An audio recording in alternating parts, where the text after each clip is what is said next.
सुप्रभात भैया बहनों, आज हम पढ़ेंगे सांवले सपनों की याद। सांवले सपनों की याद को निरंतर आगे की ओर बढ़ाते हुए, जिसके लेखक हैं जाबिर हुसैन जी।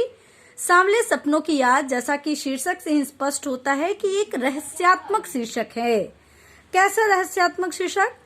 तो जिसको पढ़ते ही मन में एक जिज्ञासा उत्पन्न होती है।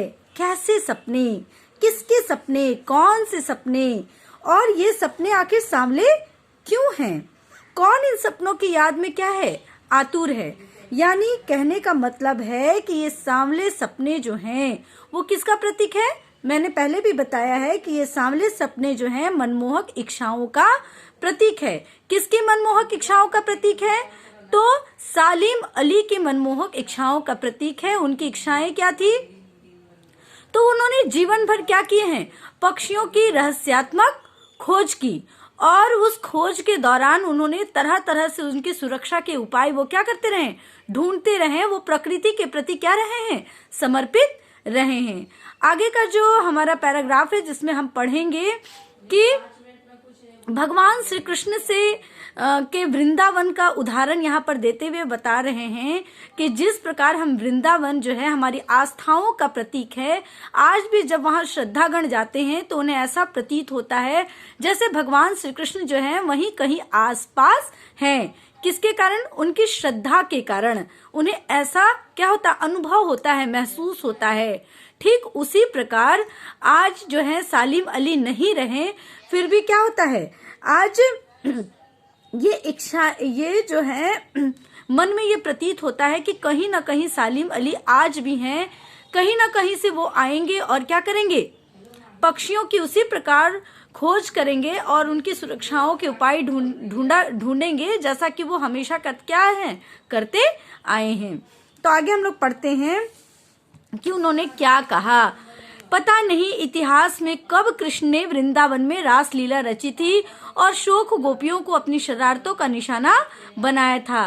कब माखन चोर भरे भाड़े फोड़े थे और दूध छाली से अपने मुंह भरे थे। कब वाटिका में छोटे छोटे किंतु घने पेड़ों की चाह में विश्राम किया था। कब दिल की धड़कनों को एकदम से तेज करने वाले अंदाज में बंसी बजाई थी। और पता नहीं कब वृंदावन की पूरी दुनिया संगीतमय हो गई थी। पता नहीं यह सब कब हुआ था, लेकिन कोई आज भी वृंदावन जाए तो नदी का सांवला पानी उसे पूरे घटनाक्रम की याद दिला देगा। हर सुबह सूरज निकलने से पहले जब पतली गलियों से उत्साह भरी भीड़ नदी की ओर बढ़ती है तो लगता है जैसे उस भीड़ को चीरकर अचानक कोई सामने आएगा और बंसी की आवाज पर सब किसी के कदम थम जाएंगे। हर शाम सूरज ढलने से पहले जब वाटिका का माली सैलानियों को हिदायत देगा तो लगता है जैसे बस कुछ ही क्षणों में वो कहीं से आ टपकेगा और संगीत का जादू वाटिका के भरे पूरे माहौल पर छा जाएगा। वृंदावन कभी कृष्ण की बांसुरी के जादू से खाली हुआ है क्या? तो जैसा कि मैंने अभी अभी आप लोगों को बताया कि किस प्रकार से वो क्या करते हैं, हमें क्या देते हैं, एक उदाहरण के द्वारा ये बताते हैं कि जिस प्रकार वृंदावन में हमारी आस्था के कारण ऐसा, भले ही आज श्री कृष्ण वहां न हो, फिर भी ऐसा लगता है जैसे भगवान श्री कृष्ण जो है हमारे आस पास ही हैं।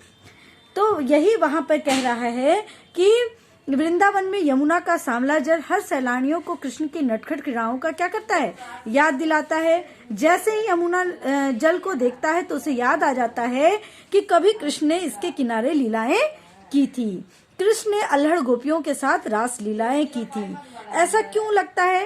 क्योंकि सब भारतीय जो हैं के मन में कृष्ण के वंशी वादन का जो दृश्य है वो क्या हुआ है, समाया हुआ है। ऐसा लगता है जैसे कृष्ण उसी वृंदावन की गलियों में जाते हैं और ये सारी जो है एक भक्त की आस्था इससे क्या होती है, प्रकट होती है ना। सभी भारतवासियों ने जो बचपन से यहाँ क्या रखा है, सुन रखा है क्या सुन रखा है कि श्री कृष्ण क्या करते थे, गायें चराते थे और आते समय बंसी बजाया करते थे। इसलिए जैसे ही हम वृंदावन के तीर्थ स्थल पर जाते हैं, हमें ये सारी बातें लगती है जैसे क्या हो रही है, सामने प्रकट होती हुई दिखाई पड़ती है। ठीक उसी प्रकार जैसे ऐसे लगता है कि आज भले ही सालिम अली हमारे बीच ना हो, लेकिन उनके होने के मौजूदगी का एहसास हमें कहीं न कहीं होता है। आगे क्या कहते हैं कि मिथकों की दुनिया में इस सवाल का जवाब तलाश करने से पहले एक नजर कमजोर काया वाले उस व्यक्ति पर डाली जाए जिसे हम सालिम अली के नाम से जानते हैं। उम्र की शती तक पहुंचने में थोड़े ही दिन तो बच रहे थे। संभव है लंबी यात्राओं की थकान ने उनके शरीर को कमजोर कर दिया हो और कैंसर जैसे जानलेवा बीमारी उनकी मौत का कारण बनी हो, लेकिन अंतिम समय तक मौत उनकी आंखों से वह रोशनी छीनने में सफल नहीं हुई जो पक्षियों की तलाश और उनकी हिफाजत के प्रति क्या थी, समर्पित थी। सालिम अली की आंखों पर चढ़ी दूरबीन उनकी मौत के बाद ही तो उतरी थी। अब क्या कहते हैं, उस सालिम अली के बारे में बता रहे हैं जो कब तक जिए थे, 100 वर्ष की अलंबी आयु जो है, जिन्होंने क्या किया, जिया, जिन्होंने जीवन भर यात्राएं की और जिनके कारण वे क्या हो गए, कमजोर हो गए। और बता रहे हैं कि अंत में उनकी मृत्यु का कारण कौन बना, कैंसर। कैंसर जैसी बीमारी जो है उनके मृत्यु का कारण बनी। लेकिन वो बता रहे हैं कि सालिम अली जो थे वो क्या थे, पक्षी प्रेमी थे और अंतिम समय तक भी वो क्या थे कि अंतिम बीमारी तक भी वो क्या किए थे, आंखों का दूरबीन लगाए और पक्षियों की खोज करते रहे और उनकी सुरक्षा के उपाय तरह तरह के क्या करते रहे, ढूंढते रहे। यानी वो पूरी तरह से क्या थे, अपने प्रकृति के प्रति या फिर हम कहें पक्षियों के प्रति, पशु पक्षियों के प्रति वो क्या थे, पूरी तरह से समर्पित थे। अब आगे देखिए क्या कहता है कि उन जैसा बर्ड वाचर शायद ही कोई हुआ हो, लेकिन एकांत क्षणों में सालिम अली बिना दूरबीन भी देखे गए। दूर क्षितिज तक फैली जमीन और झुके आसमान को छूने वाली उनकी नजरों में कुछ वैसा ही जादू था जो प्रकृति को अपने घेरे में बांध लेता है। सालिम अली उन लोगों में थे जो प्रकृति के प्रभाव में आने की बजाय प्रकृति को अपने प्रभाव में लाने के कायल होते हैं। उनके लिए प्रकृति में हर तरफ एक हंसती खेलती रहस्य भरी दुनिया पसरी थी। वह दुनिया उन्होंने बड़ी मेहनत से अपने लिए गढ़ी थी। इसके गढ़ने में उनके जीवन साथी तहमीना ने काफी मदद पहुंचाई थी। तहमीना स्कूल के दिनों में उनकी सहपाठी रहती थी। अब वो क्या बात कर रहे हैं कि यहाँ पर वो बता रहे हैं कि किस प्रकार से सालिम अली जो थे उनको बर्ड वाचर कहा गया है, कि ऐसा पक्षी वैज्ञानिक पशु पक्षियों को इतने नजदीक से जानने वाला जो था वो बहुत कम लोग ही थे। और उनकी पत्नी तहमीना ने उनके इन कार्यों पर क्या किया है, बहुत उनका साथ दिया है ना।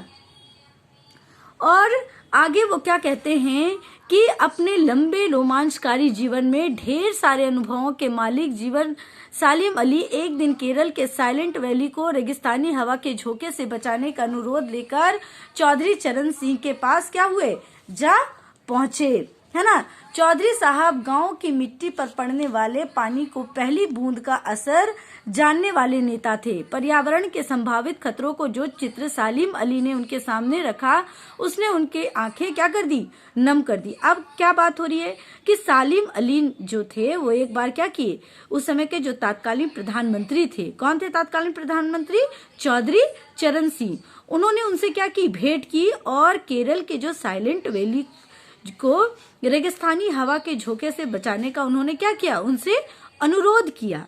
पर्यावरण के जो संभावित खतरों का चित्र कहते हैं कि सालिम अली ने उनके सामने रखा, उससे उनकी आंखें भी नम कर दी। किसकी आंखें, चौधरी चरण सिंह की। तो इससे क्या पता चलता है कि कितने प्रकृति के प्रति जो थे वो समर्पित थे। कौन, सालिम अली जी। ठीक है, अब देखिए क्या पैराग्राफ में कहता है कि सालिम अली ने अपनी आत्मकथा का नाम रखा था फॉल ऑफ ए स्पैरो।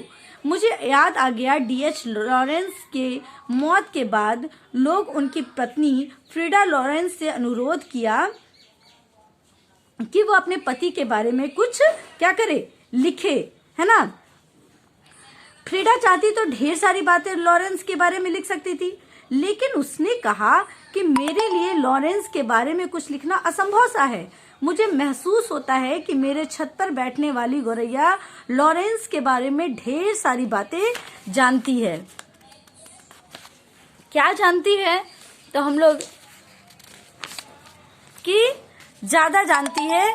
वो सचमुच इतना खुला खुला और सादा दिल आदमी था कि मुमकिन है लॉरेंस मेरे रगों में, मेरी हड्डियों में समाया हो, लेकिन मेरे लिए कितना कठिन है उसके बारे में अपने अनुभवों को शब्दों का जामा पहनाना। मुझे यकीन है कि मेरे छत पर बैठी गौरैया उसके बारे में और हम दोनों के बारे में मुझसे क्या करती है? ज्यादा जानती है। अब क्या है, तो इस पैराग्राफ में क्या बताया गया है कि लॉरेंस की पत्नी जो थी वो फ्रीडा थी, ठीक है। और फ्रीडा जानती थी कि लॉरेंस जो है गौरैया से क्या करते हैं? बहुत प्रेम करते थे। वे अपना जो काफी समय जो है गौरैया के साथ क्या करते थे? बिताए थे। गौरैया भी जो थी उनके साथ अंतरंग साथी थी, जैसा व्यवहार करती थी और उनके पक्षी प्रेमी को उद्घाटित, मतलब उनका जो पक्षी प्रेम है उसको यहाँ पर क्या किया गया? उद्घाटित किया गया है कि उनकी पत्नी कहती है कि मेरे से ज्यादा जो है छत पर बैठी वह गौरैया जो है लॉरेंस के बारे में क्या कर सकती है? ज्यादा बता सकती है ना। क्योंकि वो कह रही है कि लॉरेंस के बारे में सबसे अधिक जानने वाली कौन थी? गौरैया थी। वह गौरैया जो लॉरेंस के छत पर आती थी और लॉरेंस उसके साथ क्या करते थे? काफी समय बिताते थे। और इस तरह वो क्या हुई? गौरैया जो थी वो लॉरेंस के अंतरंग साथी क्या हो गई थी? संगिनी बन गई थी। मतलब यहाँ पर वो उनके प्रकृति के प्रेम और पक्षी प्रेम को यहाँ पर क्या किया गया है? दर्शाया गया है। आगे कहते हैं कि जटिल प्राणियों के लिए सालिम अली हमेशा एक पहेली बने रहे। बचपन के दिनों में उनकी एयर गन से घायल होकर गिरने वाली नीले कंठ की यह गौरैया सारी जिंदगी उन्हें खोज के नए नए रास्तों की तरफ ले जाती रही। जिंदगी की ऊंचाइयों में उनका विश्वास एक क्षण के लिए भी डिगा नहीं। वो लॉरेंस की तरह नैसर्गिक जिंदगी का प्रतिरूप बन गए थे। सालिम अली प्रकृति की दुनिया में एक टापू बनने के बजाय अथाह सागर बनकर उभरे थे। जो लोग उनके भ्रमणशील स्वभाव और उनके यायावरी से परिचित हैं, उन्हें महसूस होता है कि वो आज भी पक्षियों के सुराग में ही निकले हैं और बस अभी गले में लगी दूरबीन लटकाए अपने खोजपूर्ण नतीजों के साथ लौट आएंगे। जब तक वे नहीं लौटते क्या उन्हें गया हुआ मान लिया जाए? मेरी आंखें नम हैं सलीम, अब सालिम अली तुम लौटोगे ना?